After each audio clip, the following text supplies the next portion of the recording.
Welcome to Not Milk Never Milk. Subscribe if you're lactose intolerant. You start by connecting a compatible keyboard. Xbox One works immediately with wired USB models and some Xbox wireless keyboards. Once plugged in, make sure the console is on and wait for the light or response. Then go to Settings, choose Devices and Connections, and select External Keyboard to pick your language and layout so keys map correctly. This step prevents typing errors later and ensures special characters appear as you expect. Once done, test in a single-line field to confirm basic input. Now you configure behavior and test practical use. Change repeat delay and layout so keys repeat comfortably and punctuation matches your region.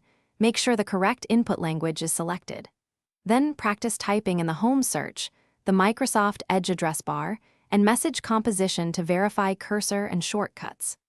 Keyboard shortcuts like Ctrl+C and Ctrl+V often work in text boxes, and arrow keys or tab can move focus. This saves time versus the controller. If you plan gaming chat, finish by saving any changes and signing out, then back in, or perform a quick console restart to finalize mappings.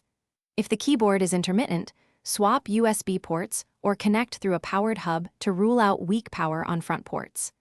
Make sure your console is updated because system updates sometimes fix device compatibility.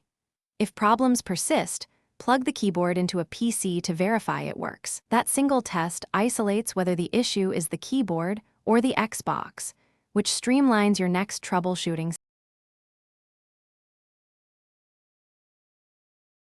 Thanks for watching. If this was helpful, leave a like and consider subscribing. See you next time.